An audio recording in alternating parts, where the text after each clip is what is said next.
I want to talk about one of the biggest mistakes that men over 40 make when they are trying to lose belly fat.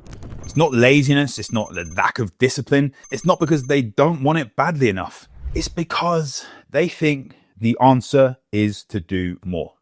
More cardio, more ab workouts, more restriction, more punishment. And if you're in your 40s and you're juggling work, kids, stress, responsibility, poor sleep, that approach quietly starts to backfire.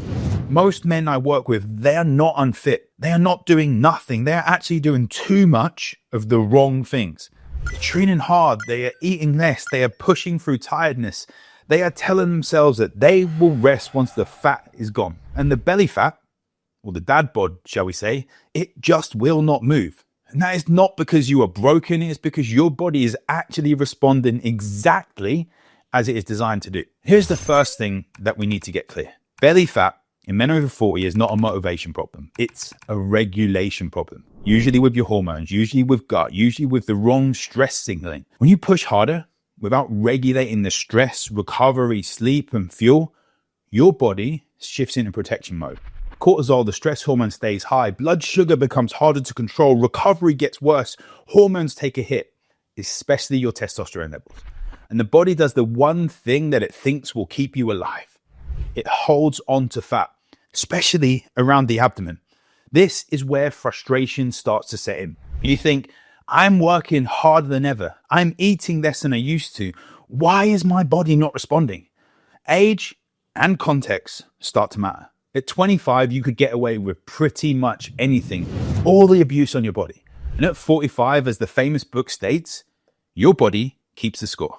Work stress, poor sleep, late nights, early mornings, caffeine, alcohol, undereating, overtraining, they all add up. Your nervous system doesn't separate physical stress from psychological and environmental stress.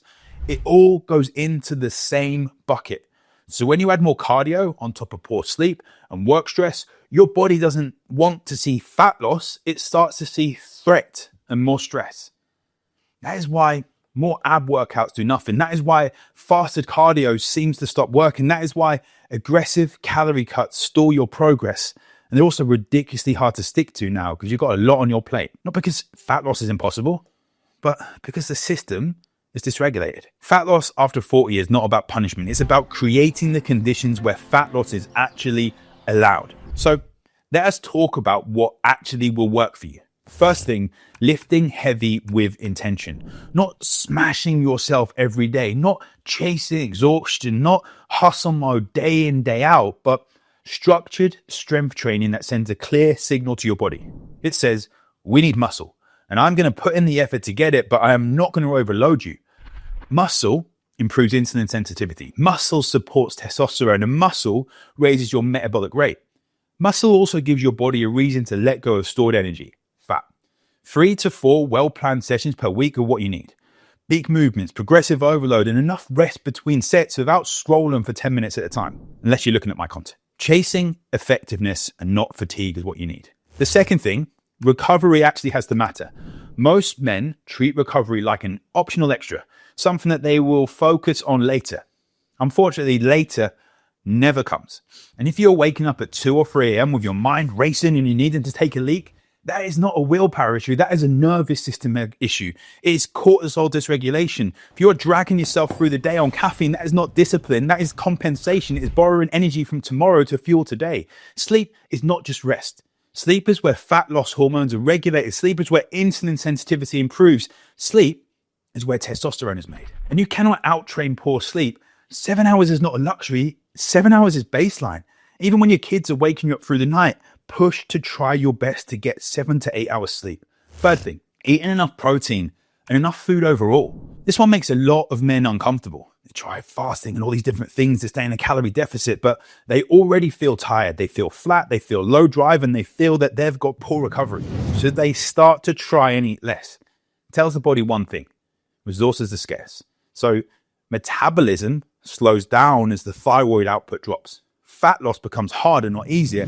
Your body wants to survive to keep those vital organs insulated. Protein supports muscle. Protein supports hormone. Protein stabilizes your blood sugar levels. This is not about overeating. It's about fueling appropriately for your size, your stress load, and training. And no, protein shakes aren't going to get you ridiculously jacked. Fourth thing, training your nervous system, not just your body. This is the missing piece for most men until they get to number 5, actually. If your nervous system is constantly in fight or flight mode, fat loss becomes an uphill battle. You need to be able to breathe. You need to go for walks without scrolling through your phone. Actually be present in nature. Low intensity movement, getting sunlight earlier in the day, downshifting in the evening, turning your phone off, turning your laptop off, not replying to work emails. Have some boundaries and put some family time in there. None of this looks impressive to shout about on Facebook, but all of it works. Your body needs to feel safe before it will let go. A lot of men are trying to look lean while living like they are under constant threat. Work pressure, financial stress, responsibility, no margin. Like, you cannot bully your body into calm. You have to create it. And then there is the 5th piece, the big piece, the biggest secret most men never hear: testing. Proper testing, proper blood test, not guessing. Test, not guess. Doing a full blood panel every 6 months to see exactly where your body is at. Crucial, because most men, they're training blind, they're eating blind, they're supplementing blind, they're making decisions based on how they feel on a random Tuesday after their kids have kept them up through the night. And unfortunately, feelings lie, especially when we're knackered. You might feel tired because you've got poor sleep, or you could have low testosterone, or blood sugar swings, or inflammation, or iron issues, or poor gut absorption, or stress hormones are staying high, or all of it at differing levels. We need to test. You cannot fix what you do not measure. We need to look deeper in it, because generic plans fail. They're built for averages, and you are not average. 2 men can eat the same food, train the same way, get completely different results. Different hormones, different stress load, different recovery capacity, different perception, different blood markers, different genetics, different history. Without blood work, you're literally guessing, and guessing starts to become expensive. It costs time, it costs motivation, it costs confidence, and it often costs you years of trial and error. I see men who have spent thousands on supplements and thousands on programs without ever checking the basics in blood work. And no, your doctors aren't really going to look at these things unless you're sick, and they will only get 1 or 2 of the things. We need to actually invest in ourselves here. Testosterone, free testosterone, SHBG, thyroid, HbA1c, cholesterol, inflammation, iron, vitamin status, adrenals, red and white blood cells. It all tells us the data we need to know. It all tells us that when you see this, every single thing changes. You stop blaming yourself. You stop forcing plans that do not fit. You start making decisions based on reality. Testing is not about finding disease. It's about finding friction. What can we improve on? Small issues that start to compound over time. Things that aren't bad enough to flag as sick, but absolutely enough to drain your energy, store your fat loss, and really flatten your drive. When you test every 6 months, you start to build up a feedback loop.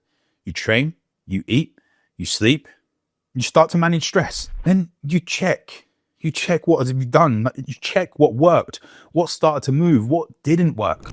This is how fat loss starts to become predictable instead of frustrating. That is how energy comes back without guesswork. That is how you stop starting again every single Monday, because you're actually getting results. This isn't about trying harder. It's about being more precise. It's about pushing the right things, lift with intention, recover properly, eat enough, regulate your nervous system, measure what matters. The goal is not to be exhausted, it's to be effective. Your body is not the problem. It's the messenger sending signals. And once you listen properly, it tells you exactly what it needs. And if you want to talk about getting your protocol in place to finally stop making mistakes that so many guys do, simply drop me a DM